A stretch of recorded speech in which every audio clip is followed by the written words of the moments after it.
Can't complain. You're in the playoff. Looking for the best gift ever? Check out OKC's new River Sport Rapids. You get rafting, ziplining, kayaking, paddleboarding, and more, all wrapped up with a bow. Give the gift of adventure with a River Sport Adventures gift pass.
disadvantage. Russell Westbrook and Kevin Durant were great distributors, particularly Westbrook and Serge Ibaka in the pick and roll. And then it continued over in the third quarter with the normal lineup on the floor with Steven Adams and Andre Robertson. And Andre Robertson had about 9 points in the third quarter. So it really got closer to what I think Billy Donovan and the Thunder want their team to look like offensively and defensively. It was complete. Jenny, Kevin Durant, if he was sitting right here, might say the Thunder win at Memphis was beautiful. What say you? Well, that's a pretty good adjective. I will go with I'll go with encouraging. Is that what Eric said? Promising? I can't remember. Sorry, Eric. I said promising. All and right. then I talked for a bunch. All right, I'll go encouraging. That lives in the same house as promising. But here's why I think it's promising, and this is something that Eric and Anthony and I talked about on the Thunder Buddies podcast yesterday. Check it out if you haven't yet. Was the fact that the Thunder dictated style against a team that for a long time has dictated style to them. Every time the Thunder and the Grizzlies have played, all those playoff series, regular season series, it's been all about the brawling style of the bigs from Memphis and just the really tough inside nature of those guys.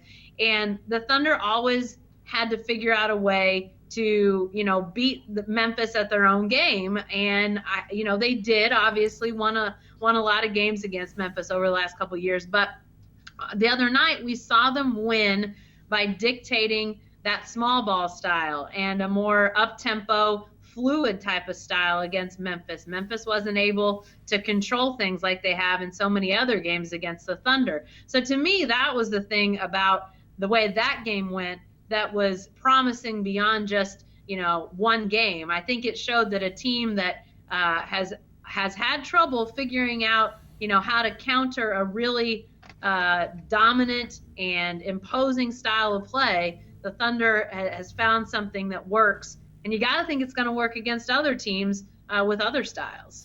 Enough of the fill in the blank. How'd they do it, Anthony? Am I doing the fill in the blank? Oh, if you must. I was going to say worthy of a bookmark. I mean, you guys kind of hit all the main points already. But I think this is a potential bookmark down the road for if this Thunder team plays the Grizzlies in the playoffs, which they always seem to do. I think they figured Memphis out a little bit. I think that it might have been more. The Thunder have had some really good games this season. They went to Utah, and they looked just as good as they did the other night. But I thought the other night was more telling about Memphis and where they're kind of falling off to.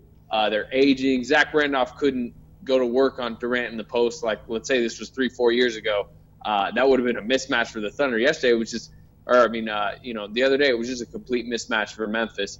So I just think, like I said, I just think it's something that down the road, if we're preparing to cover a Thunder Grizzlies series, we need to remember that game. Let's stay with this question of Durant in the post for a second. Anthony wants to write a story and develop on it. Hey, Barry, this was a guy who couldn't bench press 185 pounds when he was coming in the league. The splendid splinter who was mindless gunner. And all of a sudden now he's wrestling with the bear. What happened? He looks really comfortable in there, for one thing. We saw him last time they played the Hawks. He was in there doing a great job in the interior. I think he's just sort of learned the nuances of interior defense and sort of likes the challenge. He looks to me like he's really embraced the challenge. And what was most telling is, in years past, when the Thunder's gone small and Grizzlies stayed big, they always assigned Durant to Marc Gasol because he stood out there at the high post, shot his set shots, made the passes. But the other night, Durant on Zach Randolph. Now, Zebo's not the player he once was, but he's still a load inside, and Durant embraced and accepted the challenge. Yeah.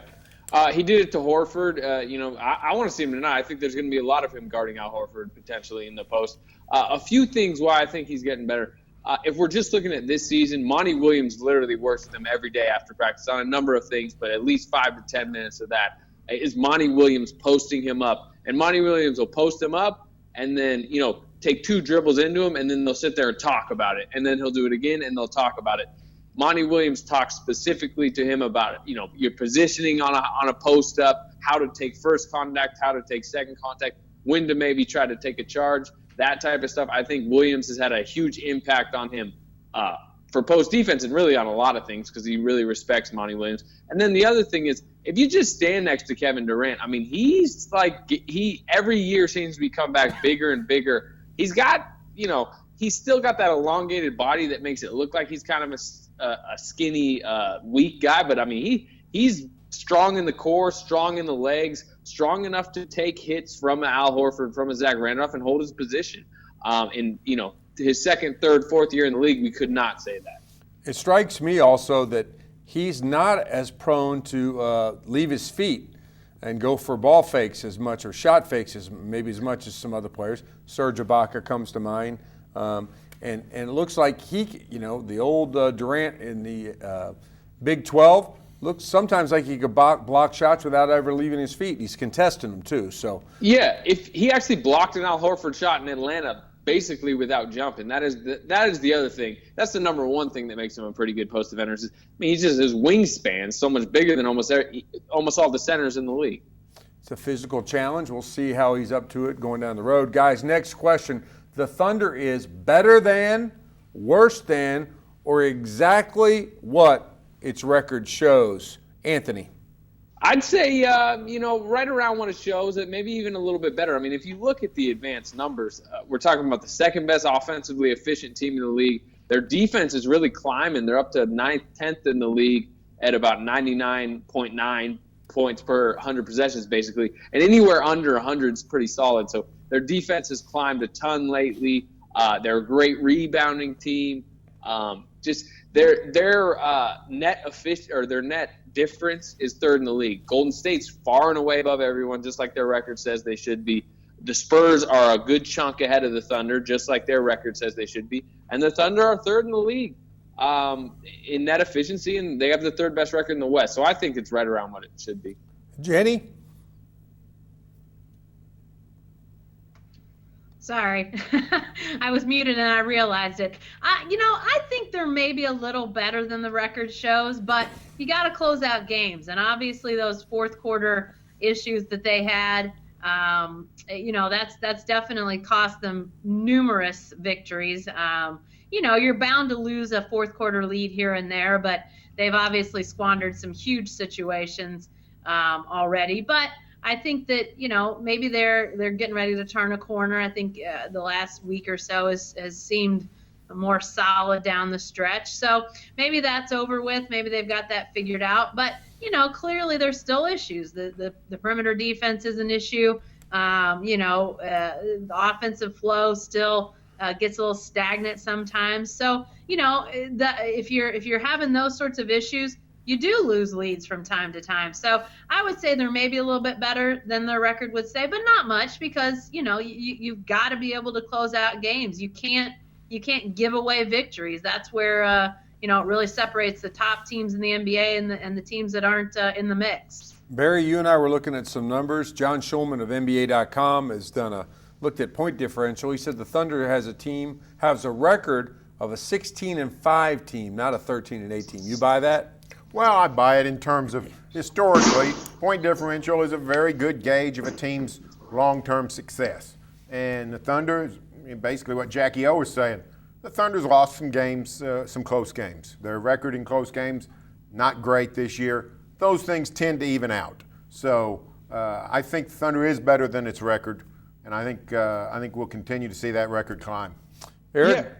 Yeah, I know what you guys are saying, but the problem is, it's not like it's a bounce of bad luck in these late games. It's them screwing up in late games. It's them taking shots they shouldn't take, having turnovers they shouldn't, being stagnant, letting Jeff Teague or Derrick Rose get switches. So I think their record's bad in fourth quarter in tight games because they've played poorly in those tight games. So I think they should have lost those games, in my opinion.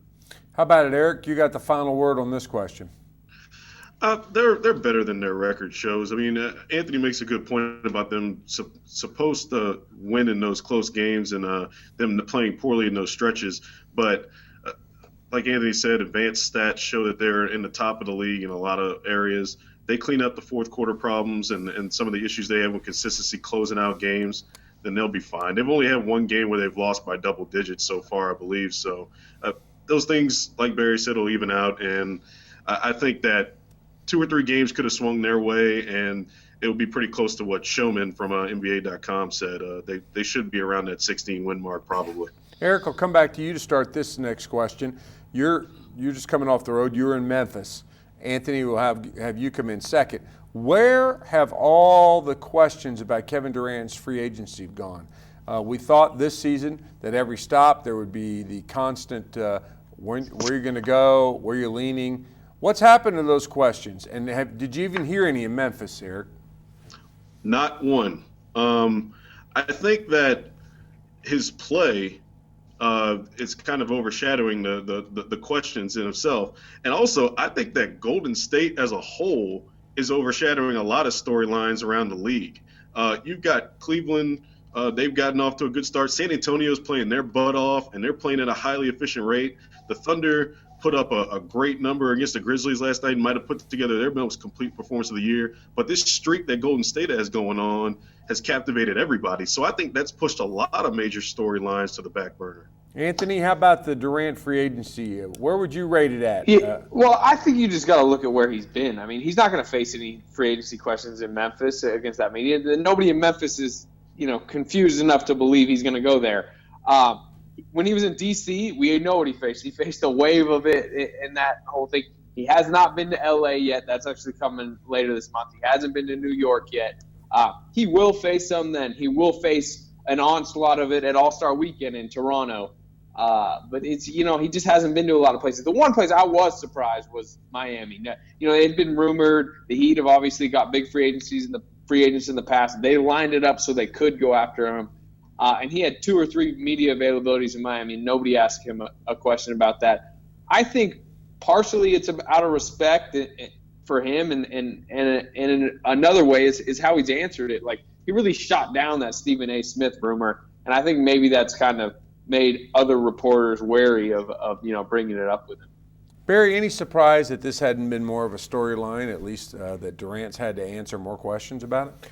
No, but I think what Eric the Red said really holds, which is other things have overshown it, including within the Thunder. I mean, if the Thunder was 16-5 and everything's going smooth, we wouldn't be sitting around talking about how great they are. We'd be talking about what's going to happen with Durant. But when you got forest fires a lot closer to town, with this team getting off to the sluggish start and Durant's injury and then losing a couple of home games maybe you didn't think they should lose, with some of the defensive breakdowns earlier. Those are the things you focus on, and you worry about this season and this here and now rather than in the future. I think AC is right. I think we'll see more and more of this build up. What's interesting to me, though, is that how some of the teams that seem to be in line for potential suitors have lost a little bit of their luster. I mean, this idea that Washington is some sort of up-and-coming team, the Wizards have been very mediocre this year and does not look like a team you really want to hitch your wagon to. So there's more teams like that as well. So I think it's an interesting development, but I think it will pick up.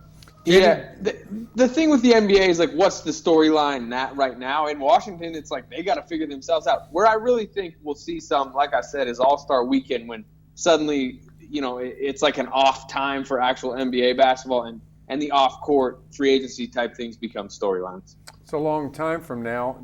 How about Los Angeles?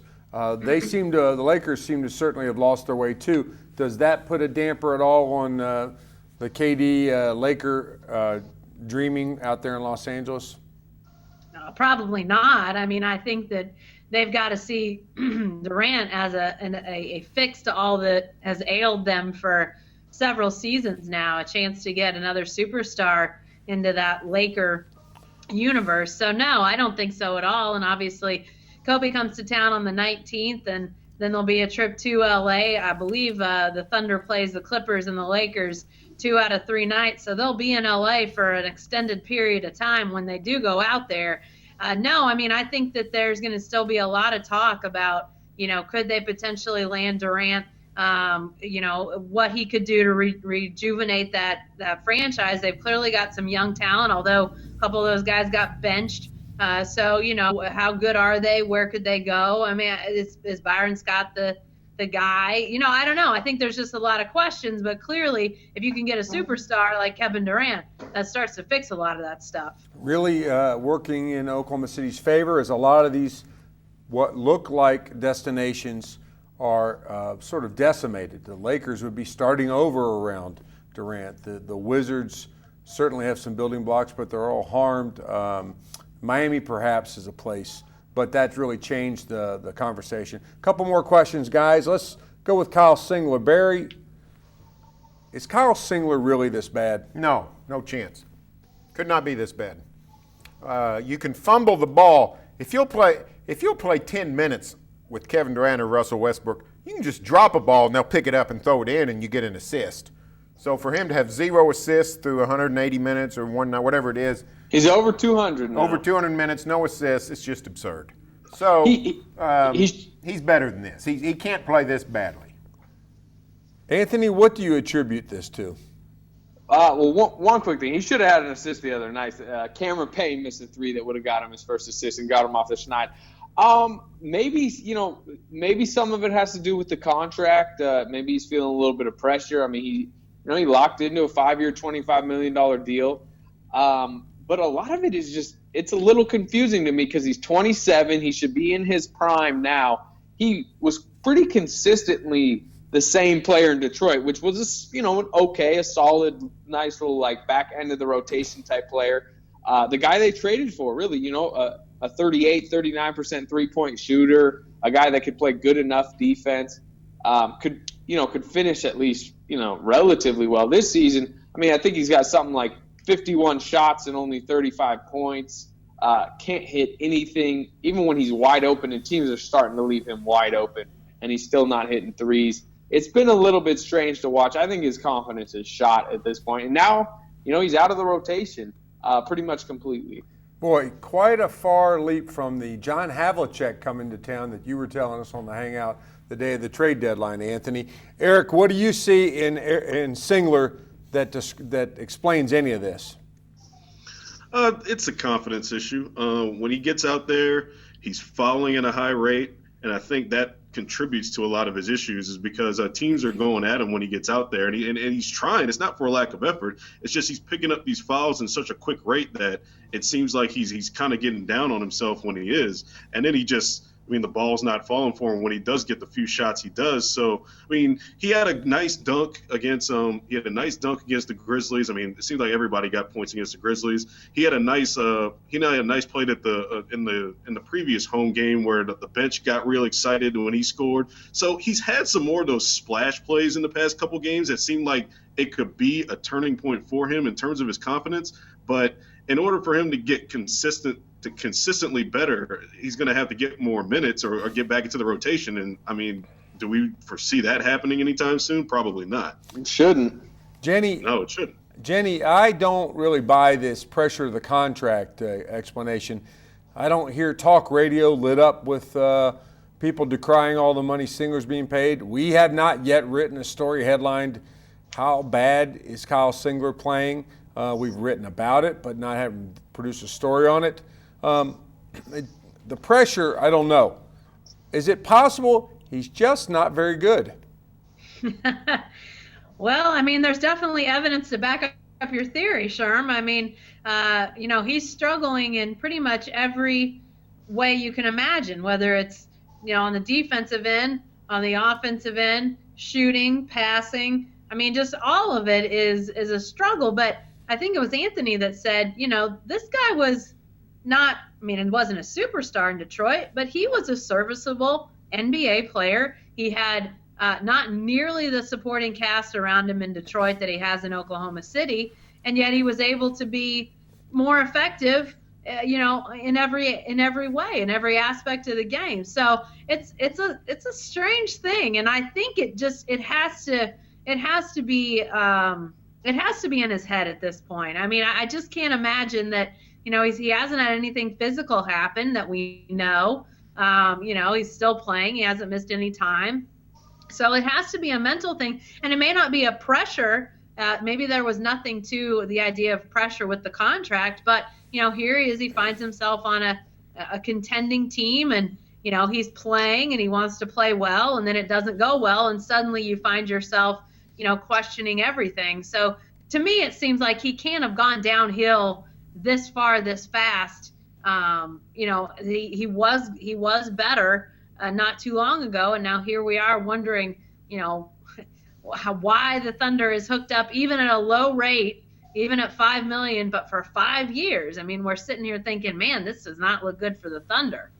Barry, I can't remember a Thunder player since the franchise got here struggling like this guy is. But last question on him, does it even matter? I mean, does Kyle Singler's fate matter to the Thunder in the big picture? The only way it matters is if Kevin Durant gets hurt again, and they actually need a 6'8", 6'9" forward to play quite a bit. If Durant gets hurt again, of course, the ship's sinking anyway, so it's a small matter. But if Durant's healthy, Singler's sort of beside the point. Anthony Morrow can play. Dion Waiters, they've got guys that can play there. It doesn't matter in the short term because he's out of the rotation, but to me it matters because, as Jenny said, I mean, this guy's under contract until 2020, and they got a lot of guys to sign in the next few years: Durant, Westbrook, Ibaka, Steven Adams coming up, and it's just money on the books that looks like basically empty money at this point. Final question, guys: a yes or no response and a one-sentence explanation. The Thunder is 5-6 against the East. The East, in the form of the Atlanta Hawks, is in town tonight. So I ask you, is the West no longer the best? Eric? Yes or no? Yes, the West is still the best, but it's getting tighter at the top.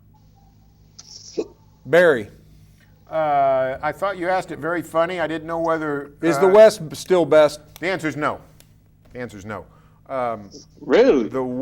If you look at the record so far, it's 500. They're 500 against each other this year, and you're seeing a lot more good teams, competitive teams in the middle of the East, which is where the problem was. After the top 3 or 4 in the East in years past is a big drop-off. What you've seen in the West is teams we didn't really think were that, teams we thought were really good are declining. Memphis, Houston among them. The Clippers are starting to, sort of like the Thunder, playing better. But, I think that strength of the West, which was 4, 5, 6, 7 in years past, it seems to me that the East is as good as the West at 4, 5, 6, 7. Jenny, is the West still best? I don't know, but that was the longest one-sentence answer ever, Barry. Come on. Yes, the West is still best. The teams that are struggling will get it together. It'll still be tough to come out of the West. Anthony? Yes, it's best because it has 4 of the 5 best teams in the NBA. The Warriors, the Spurs, the Thunder, and the Clippers. The Cavs are in there. Those are the top 5 teams in the league, and 4 of them are in the West. The West is better. I'm going to say no, it is not the best. I throw the Clippers out of there, and I think it's not the best anymore because of teams like the Boston Celtics. The Celtics. Oh, that's an early season trend. Okay. Does anyone think that Celtics would beat the Clippers in a series? I do. No. Yes, I do. No. Yes, I do. You're confused then. I must live in Memphis, according to you. The calls come in from Memphis. That's all for this edition of Thunder Thursday, but you can stay with the best coverage team every day at News OK and every morning in the Oklahoman, and you can get all the good Thunder news, the best anywhere, by downloading the News OK app, going to Inbox. Set your inbox for Russell Westbrook, Kevin Durant, Thunder, and the names of all these good writers delivered right to your smartphone.